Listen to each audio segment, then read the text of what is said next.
올해 창조주이신 하나님이심을 우리가 생각을 한번 먼저 하고 이 본문 기사를 좀 볼 수 있으면 좋겠습니다. 이 하나님께서 이 본문 나타나는 그 지극히 높은 곳은 하나님께 영광이요 땅에는 하나님의 기뻐하심을 입은 사람들 중에 평화로다.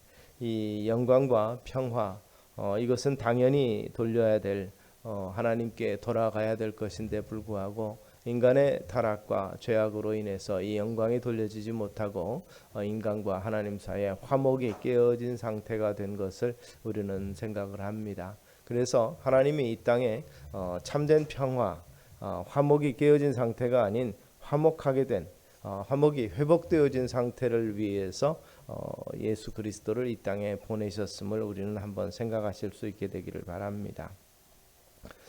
세상 사람들은 하나님이 없다 하지만 그러나 천지 만물을 지으신 하나님 누구든지 우리가 우리에게 주어진 주변에는 사물들을 보고도 만든 사람이 없이 저대로 되었다고 생각한다면 아마 좀 생각이 모자라는 사람이 아닐까 생각할 수 있지요. 그런데 이 천지 만물 정말 정교하게 만물어 떨어지는 이 자연 현상과 이런 속에서 그냥 그것을 우연이라고 말하기는 좀 그렇지 않겠습니까?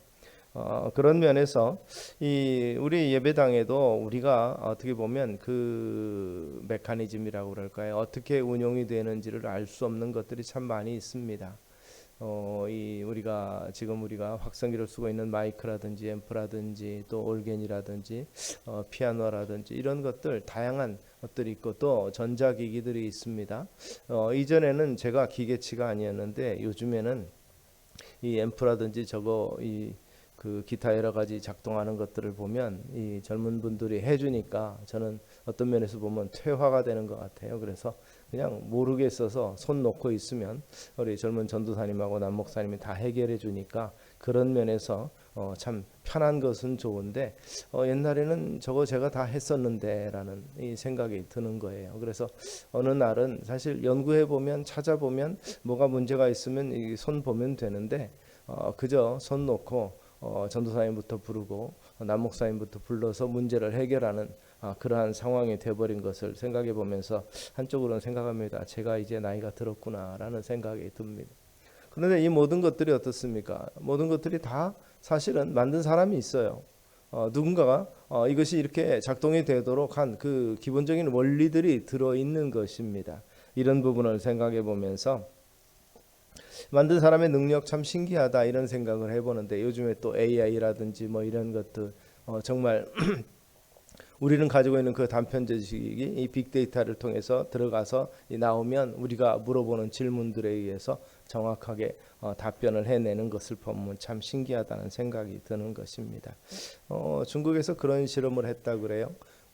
이 세계에 나와 있는 모든 자율주행 차들을 다 모아놓고 중국의 기술력을 자랑하고 싶어서 고속도로를 통제하고 이게 사회주의 국가니까 가능하겠지만 고속도로를 일정 구간 통제해서 주변에 장애물들 튀어나오고 공사 구간 나오게 만들고 또 이런 다양한 장애물들을 그리고 사태가 일어난 모습들 이런 것들을 하면서 이 정말 10여 대의 그 차들을 준비해 가지고 다 했는데 유일하게 통과한 이 브랜드가 하나가 있답니다. 나머지는 다 사고를 내거나 무너지거나 깨지거나 문제가 생기고 다른 자율주행 차들끼리 부딪히고 그러니까 무인 시스템을 운영을 해서 사람들을 태우지 않았기 때문에 뭐 인사는 없었지만 만약에 그 자율을 100% 믿고 정말 자든지 손을 놓든지 딴짓을 하든지 그러면 언제 어떻게 문제가 될지를 알 수가 없다는 것이죠.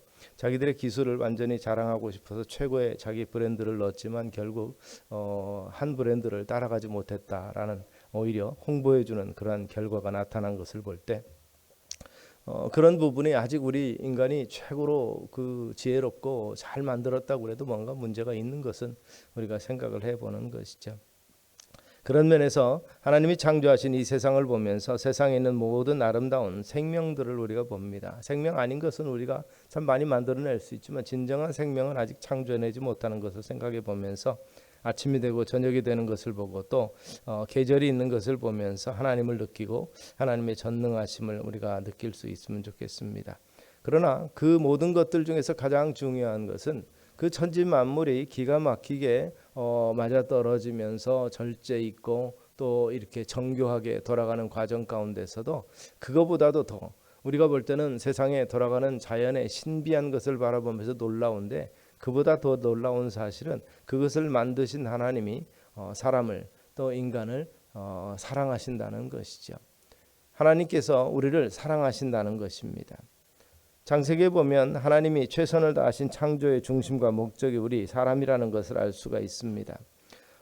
결국 또 하나님의 성경에 표현된 대로 하면 실제적으로 하나님의 존재 중심이 우리 때문은 아니지만 성경에 나타나는 구속적인 내용 속에서만 보면 하나님의 관심은 온통 인간에게 있다는 사실을 우리가 발견하게 되는 것입니다. 하나님이 하나님을 위해서 세상을 만든 것이 아니라 하나님이 사랑하시는 우리 인간을 위해서 세상을 만드신 것이라는 것이 그 성경의 관점입니다. 온 관심과 사역이 다 하나님의 형상으로 만들어진 사람에게 집중되어 있는 것을 봅니다. 결국 하나님 스스로 우리 입장에서 보면 자신을 위해서 존재하지 않는 하나님이신 것으로 보여지는 것이죠. 그리고 우리는 그것을 사랑이라고 표현을 합니다. 결국 이 사랑이 원래 그런 것이죠. 아담이 죄짓기 전에 순수하고 아름다운 마음으로 하와를 만났을 때 이는 내 뼈 중에 뼈요 살 중에 살이라고 칭찬했던 것을 볼 수가 있습니다. 타인이 아니라 자기 자신, 자기 중심이라는 것.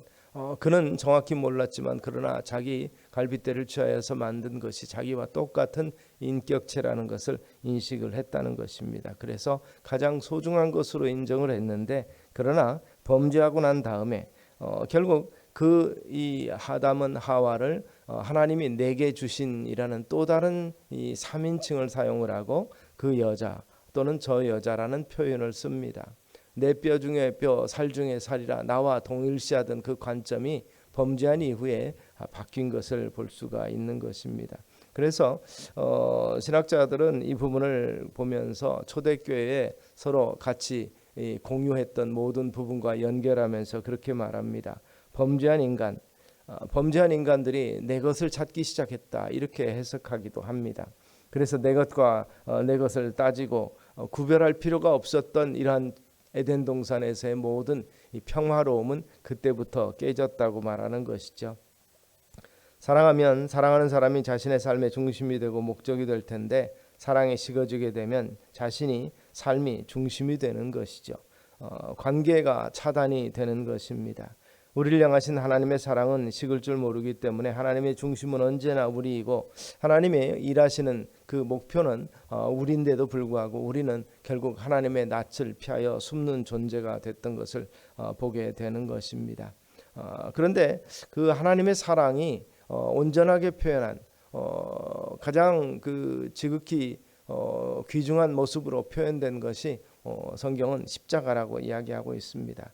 우리를 위해서, 우리를 구원하기 위해서 십자가에 달려 돌아가신 하나님은 못하는 것이 없고 안 하는 것도 없으실 텐데도 불구하고 결국 이 사단의 모든 권세를 깨뜨리기 위해서 결국 죽음의 권세를 깨뜨리시는 주님이 친히 체험케 만드신 것을 우리가 보는 것입니다. 결국 그런 면에서 결국 우리를 구원하시는 일에 대해서 로마서에는 사단이 감히 송사하지 못함을 이야기하고 있습니다.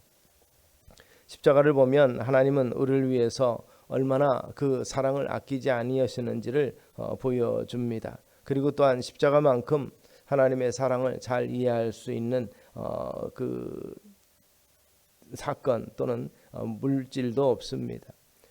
예수님의 성탄에 하나님이 사람 되신 사건인데 그 십자가만큼이나 또 감동적인 사건이라고 볼 수 있습니다. 바로 십자가를 위해서 성탄을 예비하셨다는 것을 우리는 생각하는 것이죠.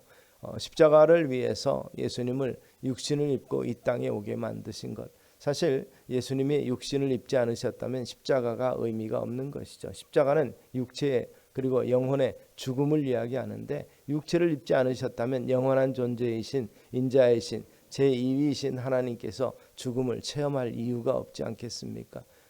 인간의 옷을, 즉 피조물의 옷을 입고 이 땅에 오게 하셨고 결국 인간의 한계를 예수님 스스로 체험케 하신 것, 이것이 바로 탄생이라는 것입니다. 그래서 우리는 이것을 일반적인 탄생이라고 하지 않냐고 성육신이라고 표현을 하고 있습니다.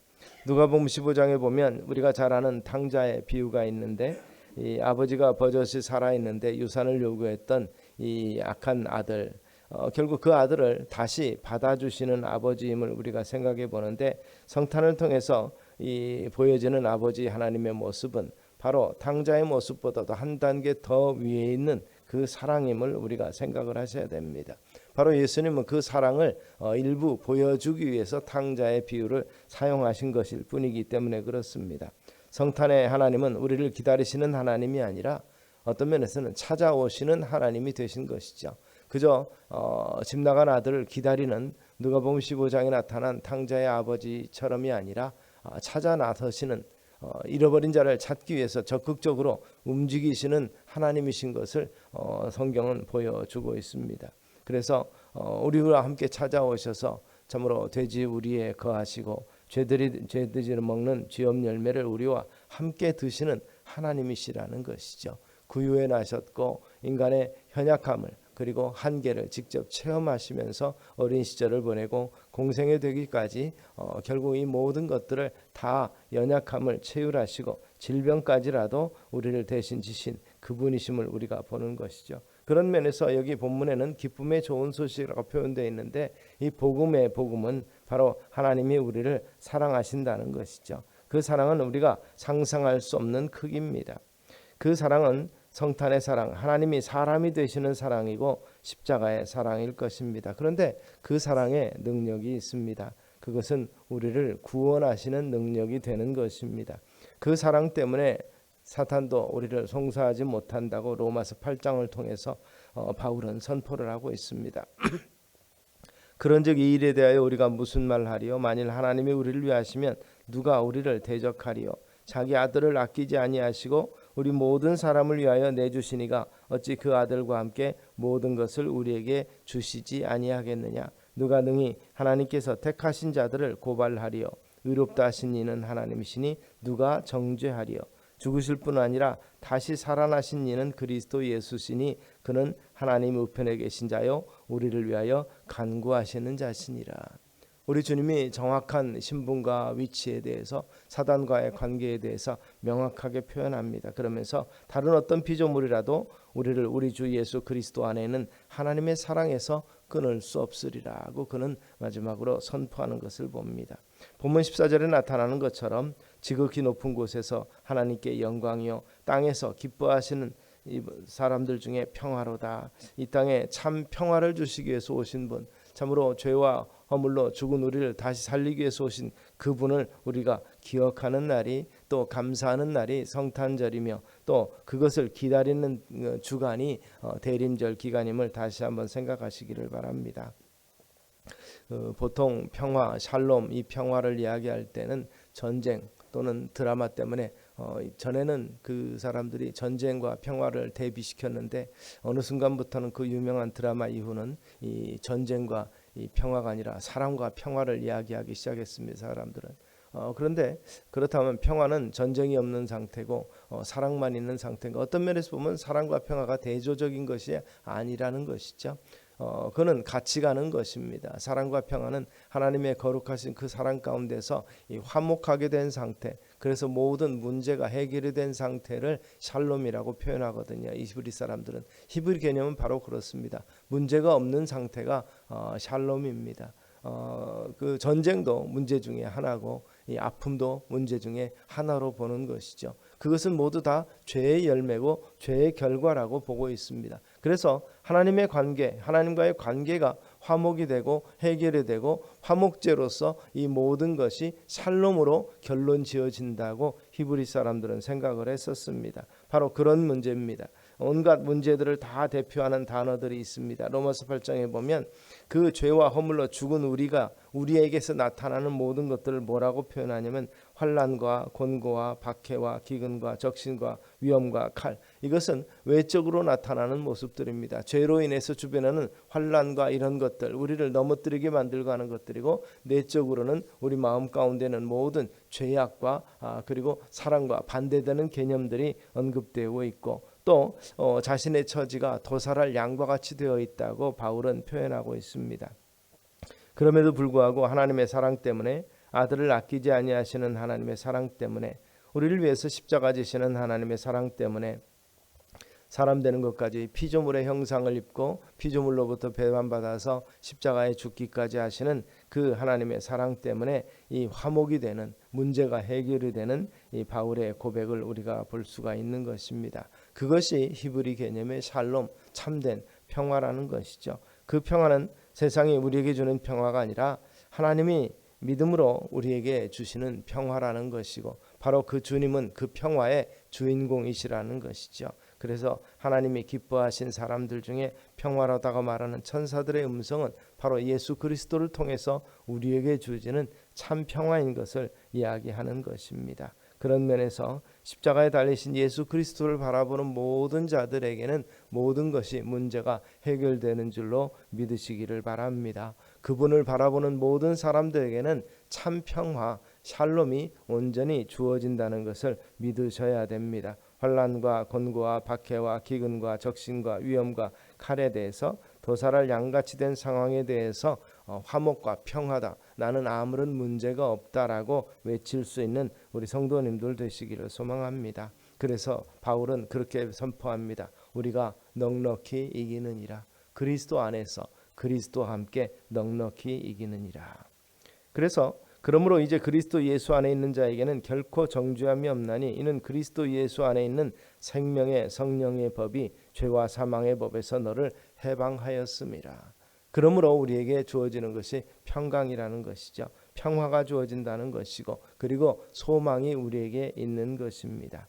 참으로 하나님께서 우리 본문을 통해서 주님이 이 땅에 오셨음으로 인해서 주어지는 그 샬롬, 그 평화, 그것은 하나님이 기뻐하시는 자들, 즉 하나님께서 사랑하시는 자들이죠. 그래서 만세전부터 구원을 주시기로 작정된 자들에게 주어지는 참된 평화를 위해서 이 땅에 오신 것이라고 선포하고 있다는 사실을 기억하시기를 바랍니다. 전능하신 하나님, 창조주 하나님께서 우리를 사랑하셨고, 그 사랑의 표현으로 외아들을 아끼지 아니하고 우리에게 내어주신 것, 그것을 기뻐하고 기념하며 감사하는 절기가 바로 성탄의 절기임을 우리가 기억하고, 우리의 매일의 삶 속에서 예수 그리스도가 우리 가운데 계심을 다시 한번 인식할 수 있게 되기 바랍니다. 이 마태복음에 나타난 예수님의 탄생 기사와 관련해서 보게 되면 이 예루살렘이 소동했다 그랬습니다. 왜 소동했는가 하니까 동방의 박사들이 별을 보고 찾아와서 유대인의 왕으로 오신 이가 어디 계시니요, 예수를 찾습니다. 그런데 이 동방에 오선 사람들은 이방인들입니다. 그들이 유대인의 왕으로 오신 별을 보고 그들은 이 천문학자라고도 이야기하고 철학자라고도 이야기하는데, 바로 유대인의 왕으로 오신 이가 어디 계시니요라고 물어볼 때 이 사람들이 볼 때는 별을 인도함을 받아서 예루살렘까지 왔을 때 당연히 왕궁에 유대인의 왕이 있을 줄 알았습니다. 그런데 그 당시의 상황은 어떻습니까?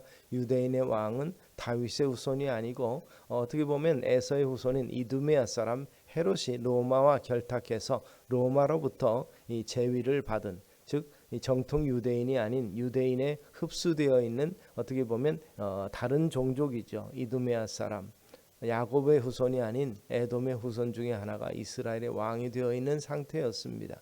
그런 상태에 모든 종교 지도자들과 그리고 율법자들이 다 거기에 어떻게 보면 편승해서 같이 권세를 누리고 있는 상태였습니다. 그런데 그들은 그럼에도 불구하고 메시아를 기다립니다. 그들이 기다리는 메시아는 정치적인 메시아였고, 로마를 한순간에 물리치고 유대, 옛날 다윗과 솔로몬의 영광을 회복할 그 왕을 기대했는데, 갑자기 동방의 박사들이 나타나서 유대인의 왕으로 오신 이가 어디 계시냐, 이 말은 그동안에 이 수백 년 동안 기다려왔던 바로 메시아가 어디 계시냐고 물어보는 것입니다. 그들은 다윗의 후손, 호산나 하고 부르짖을 당할 만한, 그렇게 불림을 받을 만한 존재를 기다리고 있었는데 이미 오셨다고 선포하고 있으니까 예루살렘이 소동할 수밖에 없습니다. 정말 메시아가 오셨다는 말이냐? 그러면서 헤롯은 이 박사들과 그리고 종교 지도자들에게 어디에서 난다고 나했느냐, 어떤 일이냐 물어보니까 베들레헴에서 출생한다고 미가서가 기록되어 있는 것을 찾아 발견하게 됩니다. 그런데 오늘 본문에서도 보는 것처럼 예수님 나신 것을 환영하고 목격한 사람은 누굽니까?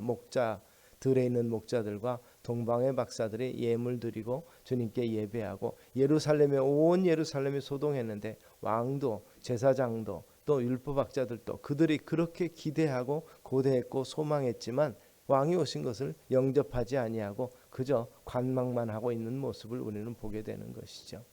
기다린다고 하면서도 믿는다고 하면서도 그들은 실제적으로 행동에 옮기지 아니하고 진짜로 영접하지 않았던 순간임을 우리가 보게 되는 것입니다. 왜냐하면 그들은 잃을 게 너무 많았어요. 갑자기 나타나서 정말 군사적인 이 왕으로 오신 분이 한꺼번에 모든 일을 해결하지 않으면 자기들은 이 반역죄가 되기 때문에 그렇죠. 현실을 바라보면서 타협하고 있었고 눈치 보고 있었던 것입니다. 그래서 정말 그분이 왕이신가 하고 눈치 보고, 그래서 헤롯이 말한 것처럼 나도 가서 경배하도록 하라.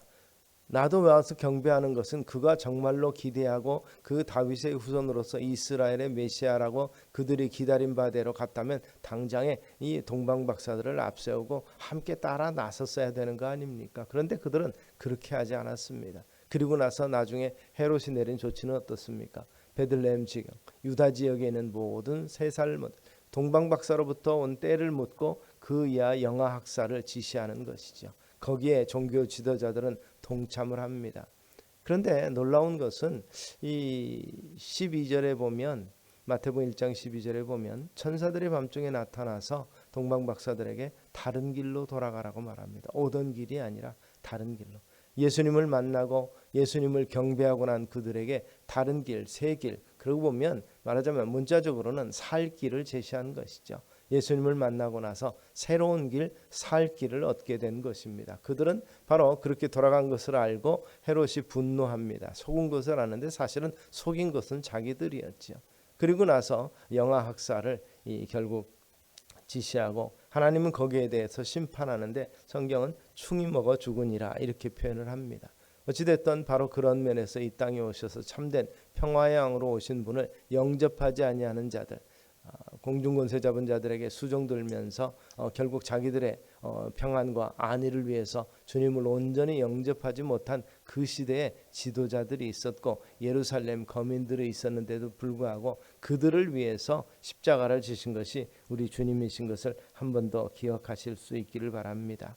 우리를 구원하기 위해서 사람이 되신 하나님, 십자가를 지시는 하나님, 그분을 만난 동방박사는 새로운 길을 감으로 말미암아서 살 길을 얻었던 것을 볼 수가 있고, 참으로 소외된 자들이었던 목동들은 바로 하늘의 영광을 볼 수 있었던 것을 봅니다. 바로 그런 자들을 위해서 이 땅에 오셔서 그 참된 평강을 우리에게 주시는 그 주님이 바로 오늘 우리에게도 그 주님을 영접하고 주님과 함께 또 주님께서 주는 그 소망 가지고 살아가도록 우리에게 교훈하시는 사실을 한 번 더 기억하시는 우리 성도님들 되시기를 소망합니다. 예수님을 만남으로, 예수님을 모심으로 모든 문제가 해결이 되는, 죄의 문제가 해결이 되고 곤고함이 해결이 되고 또 그런 가운데서 참 평화를, 그래서 주님과의 화목과 함께 근본적인 문제가 해결되는 역사를 다 누리시는, 그래서 온전한 평화, 그래서 온전한 샬롬을 누리시는 우리 성도님들 되시기를 주의 이름으로 축원합니다. 기도하겠습니다.